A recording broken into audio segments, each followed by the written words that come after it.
Hello student. हम अगली class में पढ़ेंगे रेफरेंस मीनू और मेलिंग मीनू के बारे में।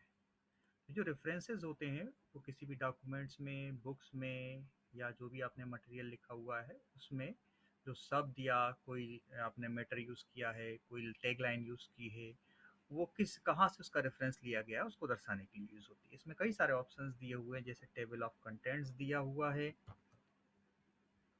देखिए आप, ये टेबल ऑफ कंटेंट्स दिया हुआ है और ये आपका foot note and and note दिया हुआ है, ये साइटेशन दिया हुआ है और ये कैप्शंस दी हुई है। सब आपके एक तरह के रेफरेंसेस ही होते हैं। तो हम सबसे पहले टेबल ऑफ कंटेंट्स की बात करेंगे। तो किसी भी डॉक्यूमेंट्स, लेटर या बुक में जब आप किसी किताब को लिखते हैं तो वहाँ आप कई सारी हेडिंग्स को लिखते हैं। तो सारी हेडिंग्स की स्टार्टिंग डिटेल्स हमेशा पेज की शुरुआत में या किताब की शुरुआत में पाई जाती है। इसे टेबल ऑफ कंटेंट्स कहा जाता है। वहाँ से आपको ये पता चल जाता है कि आपका संबंधित शब्द जो है वो किस पेज पर या हेडिंग्स जो है वो किस पेज पर मिलेगी। टेबल ऑफ कंटेंट्स उसको क्रिएट करने के लिए पहले हेडिंग्स क्रिएट करना पड़ती है। तो हमने इसको पहले सेलेक्ट कर लिया फर्स्ट लाइन को, और होम मेनू में जाकर मैंने हेडिंग 1 से उसे कन्वर्ट कर दिया। तो ये हेडिंग 1 हो गया। उसी तरह से दूसरे पॉइंट्स को मैंने सेलेक्ट किया और होम मेनू से ही उसे हेडिंग 2 में कन्वर्ट कर दिया। उसी तरह मैंने आगे देखिए अपने लेटर्स में कई सारी हेडिंग्स को क्रिएट किया हुआ है। चूँकि कंटेंट्स के अंदर मुझे हेडिंग ज़रूरी होती है तो मैं यहाँ हेडिंग क्रिएट करूँगा। हेडिंग जनरली जिसे आप टेबल ऑफ कंटेंट्स कहते हैं वो हमेशा पेज की स्टार्टिंग में ही आता है। ठीक है, तो हम ये पेज की स्टार्टिंग में रखते हैं और रेफरेंसेस से पहला ऑप्शन टेबल ऑफ कंटेंट्स को सेलेक्ट करते हैं। यहाँ लिखा table of contents, add text और अपडेट टेबल, तीनों का यूज़ करूँगा मैं। सबसे पहले टेबल ऑफ कंटेंट्स क्लिक किया।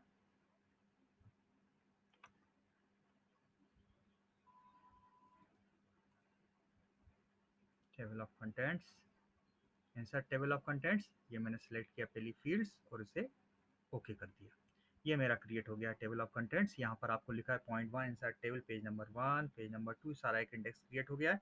अब मैं अगर यहाँ से कुछ चेंजेस करता हूँ, इसे डॉक्यूमेंट्स में जो आपका पेज नंबर 1 का मैटर था, अगर मैं उसको पेज नंबर 2 पर मूव कर देता हूँ, मैंने पेज नंबर 2 पर इसको मूव कर दिया है।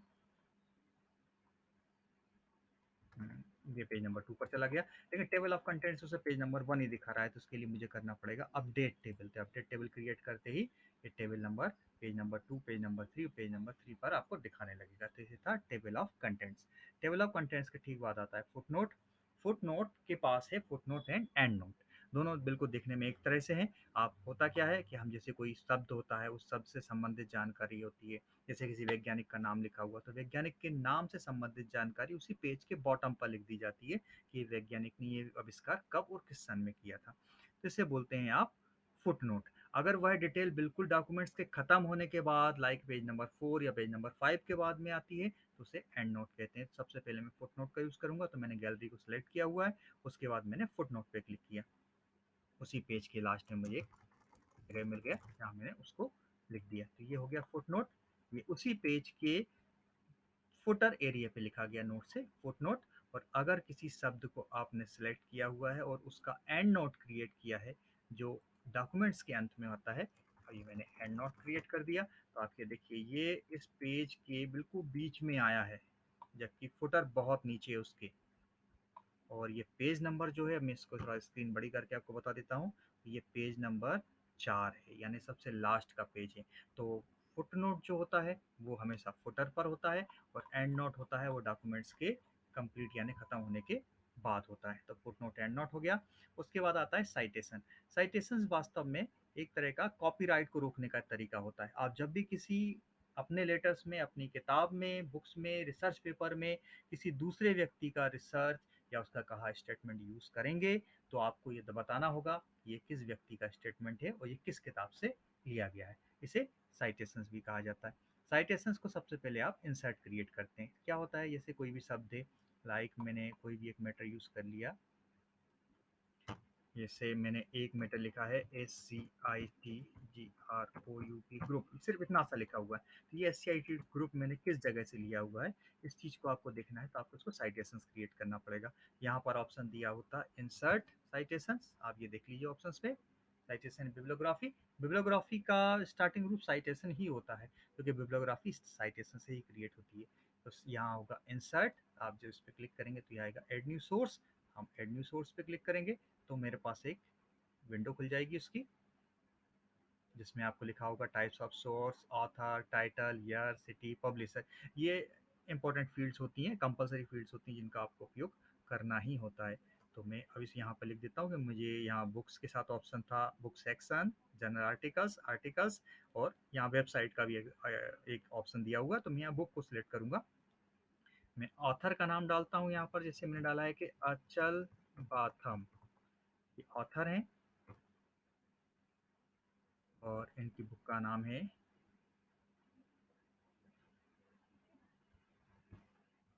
मोटिवेशन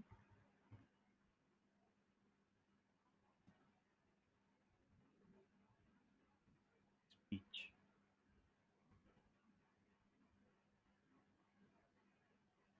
या मोटिवेशन, टाइटल मोटिवेशन ही डाल देते हैं, काफ़ी है। कब बनाया गया, तो मैंने कहा 2020 में बना है। कौन सा सिटी था, हमने कहा कि वो भोपाल सिटी थी। और पब्लिशर कौन है, हमने कहा SCIT ग्रुप भोपाल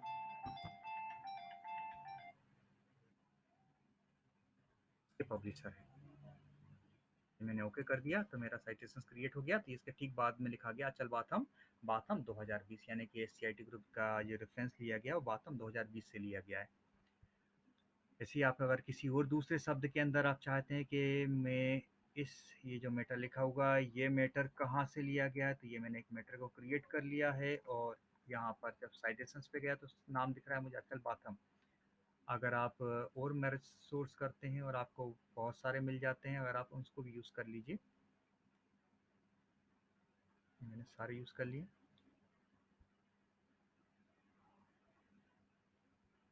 ये क्लोज कर दिया। अब यहाँ गया तो मुझे तीनों नाम दिखाई दे रहे हैं। मैंने सोर्स से इनको ऐड किया हुआ है। तो मैंने दूसरी लाइन में लिखा ये श्रीवास्तव अभय।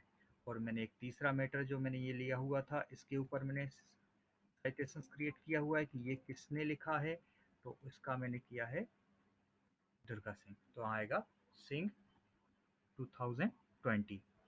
अब ये जो मैंने क्रिएट किया हुआ है, अब डॉक्यूमेंट्स के लास्ट में मुझे संबंधित व्यक्ति का बिब्लियोग्राफी क्रिएट करना था। बिब्लियोग्राफी ऑटोमेटिक साइटेशंस की वैल्यूज को ले लेगा। ये मैंने इंसर्ट बिब्लियोग्राफी किया, आप यहाँ देख सकते हैं। Batham 20 motivation Bhopal, SCIT group Bhopal, Shrivastava A sky hawk computer Bhopal, Singh D office 4 PGDCA Bhopal, SCIT group. ये मैंने सब कुछ डाल दिया इसके अंदर, जो मेरी फील्ड मैंने फिल की थी वो सारी डिटेल मुझे बिब्लियोग्राफी में मिल जाती है। तो ये मेरा था साइटेशन है बिब्लियोग्राफी।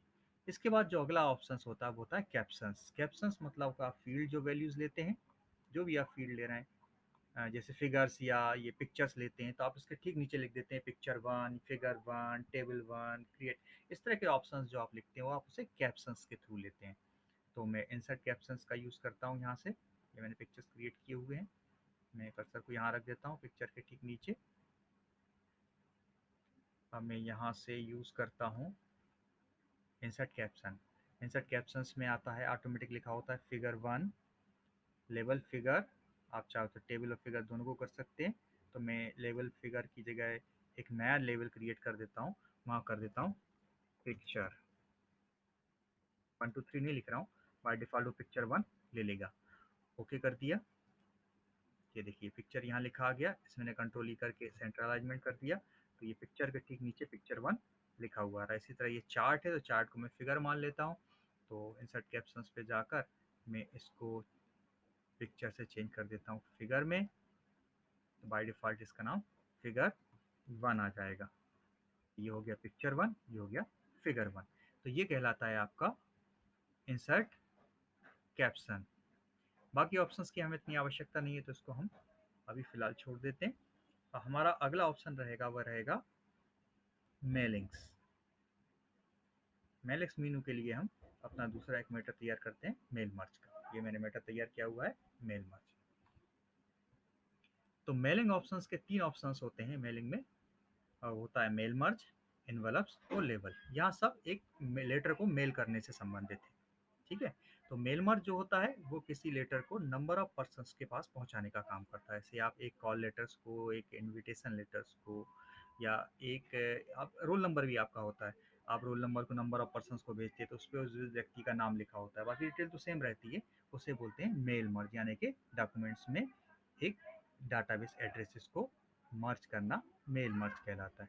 तो यहाँ आप देखिए मेल मर्ज ऑप्शंस है। मेल मर्ज ऑप्शंस में बहुत सारे ऑप्शंस यहाँ शो हो रहे हैं।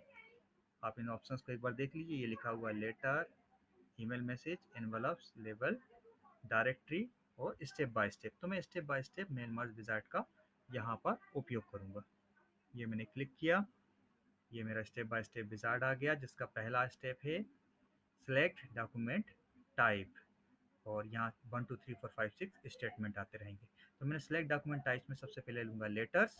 ये बहुत आसान मेथड होता है इसलिए सबसे पहले इसी से करें आप। मैंने लेटर्स ले लिया। फिर दूसरा आया select starting documents, how do you want to set up your letters. तो मैंने कहा करंट डॉक्यूमेंट, जो मेरे पास ये यहाँ कर्सर ब्लिंक कर रहा है यही मेरा करंट डॉक्यूमेंट है। मैंने इसको सिलेक्ट करके नेक्स्ट किया है। उसके बाद आया है आपका सिलेक्ट रिसिपिएंट, यानी आप डाटाबेस कहाँ से लेंगे। तो आप पहले से बना ले सकते हैं, नई लिस्ट क्रिएट कर सकते हैं। तो मैं नई लिस्ट क्रिएट करूँगा। नई लिस्ट क्रिएट करने से यहाँ क्रिएट आ जाएगा। तो यहाँ क्रिएट का ऑप्शन कर लेंगे। ये विंडो आ गया। यहाँ पर कई सारे ऑप्शन दिख रहे हैं, title, first name, last name. अब मुझे इतने सारे नहीं चाहिए तो मैं ये जो नीचे फील्ड्स दी हुई है ना, न्यू एंट्री, डिलीट, फाइंड, इसमें कस्टमाइज कॉलम का उपयोग करूँगा। यहाँ बहुत सारे कॉलम्स, इसमें अननेसेसरी कॉलम्स को मैं यहाँ से डिलीट कर दूंगा। यहाँ ऑप्शन दिया हुआ है डिलीट, एड और रीनेम। आप किसी फील्ड का नाम भी बदल सकते हैं। तो अब मैं यहाँ करता हूँ अननेसेसरी फील्ड्स को यहाँ से डिलीट कर देता हूँ। ये मैंने डिलीट कर दिया, ये मैंने डिलीट कर दिया, देन ये भी डिलीट कर दिया और ज़िप कोड भी मैंने डिलीट कर दिया है और मैंने स्टेट को भी डिलीट कर दिया है। अब जो फील्ड बची सिर्फ इन्हीं का उपयोग करूँगा और इसे ओके कर देंगे। अब मैंने डाटाबेस तो एंट्री किया नहीं है, कोई बात नहीं है, डाटाबेस को हम बाद में भी एंटर कर सकते हैं। अब मैंने यहाँ पर ASDF नाम की इस फाइल को सेव कर दिया। अब ये डाटाबेस देखिए, यहाँ पर कोई डाटाबेस आपके पास आया नहीं है, आप नहीं लिखा हुआ है ना। ठीक है, कोई बात नहीं, उसको हम ओके कर देते हैं। एडिट लिस्ट को क्रिएट करके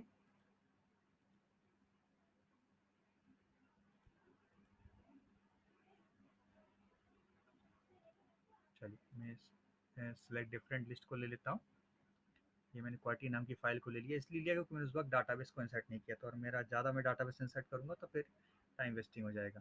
तो ये मैंने डाटा इंसर्ट किया हुआ है, जहाँ से मैंने फील्ड सेलेक्ट किए थे ना, मॉडिफाई किए थे, डिलीट किए थे, उसी जगह पे डाटा ऐड करना होता है।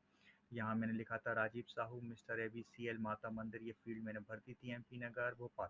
और ये फिर मैंने लिखा था ये Sanjana Valmiki, miss ABCL company, Jawahar Chowk, MP Nagar Bhopal. ये मैंने फील्ड्स को सिलेक्ट किया हुआ था, ये मैंने ओके कर दिया।